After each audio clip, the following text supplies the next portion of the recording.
I'd like to introduce you to PAL 2. PAL 2 is PAL's big brother. PAL 2 is just like PAL in the sense that when you turn it on, you get a vertical and horizontal lines that intersect in the middle, a perfect crosshair, which can illuminate the center of an embroidered project, a quilt block, or a hoop. PAL 2 is tall. He's 28 inches tall, and he's stationary, attached to the side of your work surface with a clamp. It's adjustable, perfect for small hoops, and when you raise it up, it's perfect for larger projects. You can even swing it out of the way if you want to just work with a clear work surface. What I love about PAL 2 is it creates what I call my hooping throne. It's a permanent hooping station on my cutting table. I keep my hoop right underneath of it, and I always have a spot ready to hoop. I think you're going to find a lot of uses for PAL 2. I know I have my favorites, and I'll share them with you next. Finding the vertical center of a jacket back is easy. Often there's a seam, or you can fold the garment in half to find the center back. But that horizontal line where we want our lettering to lay perfectly straight is often very hard to mark. So with PAL, we turn on the laser, we align that vertical line with the vertical line of the laser, and then I use painter's tape, aligning the edge of the painter's tape with that beam, and there I have my center back marked absolutely perfect. And when I go to the machine, I just make sure that my design is going to sit right on that line. Remove the painter's tape, and I'm ready to stitch. I like to use PAL 2 with my cutting mat. I turn on PAL and make sure that it is aligned with lines on the mat. And then I place my ruler, not my ruler, but my hoop right on those alignment marks, making sure that the horizontal hash marks hit the horizontal centers of my hoop and the vertical. Then when I take my stabilizer in place, suddenly I can't see my hoop, but it doesn't matter because I can see the exact center of the hoop. And then I take my fabric. And this time I'm doing a beautiful table scarf, and I have a target sticker designating the center of that table scarf because I'm going to do a great big monogram on that.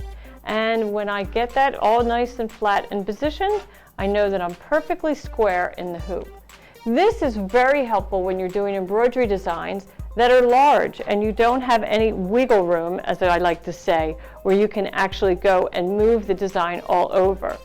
So even if I'm about a 1/4 inch off and I have enough room in the hoop to move the design, then I'll do that when I get to the machine.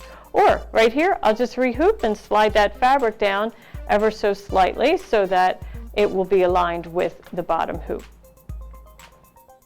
Here I'm stitching a long vertical line of embroidery down this shirt front. I already have my one hooping complete, and I have alignment marks stitched at the end of that design. Now I want to connect the second design. So here's how I do it.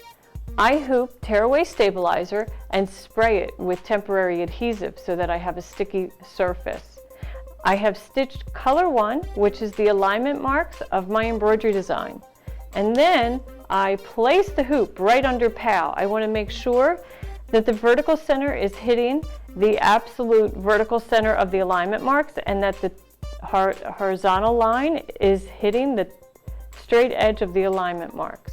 Then I take my embroidered garment and I place it so that the bottom of that embroidery design, the bottom of that alignment mark, sits right on that beam. And I know underneath of that beam is the next set of alignment marks.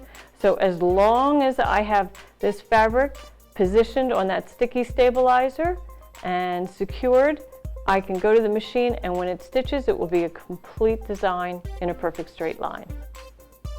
Often I want to add a decorative trim to the outside of a block, and I struggle with marking that maybe with chalk or the quilter's ruler. So on PAL, I just place my quilt block, the edge 1 inch at the 1 inch line, and then that laser beam is showing me exactly where to lay my trim. And I just align that straight edge of the fusible web right to the mark on the quilt block. And I'll repeat for this side, and then I will have this completely positioned. I go to the iron and then I'm ready to add my decorative trim, all in one quick, easy step. I recently met a quilt shop owner who taught me a great way to use PAL, and that's to get rid of that ruler. Just use your cutting mat to determine the width of your strips and turn on that beam and align your blade with the beam and just slice away. I can just keep moving my fabric so that the beam hits it at 2 inches or 4 inches. Let's go ahead and do a 3-inch strip. It's so fast and easy. I just make sure that my straight edge is aligned with the mat, and then when I'm ready to roll that rotary cutter, I know I have a nice straight cut every time. Imagine what you can do with PAL 2. Order yours today and get started.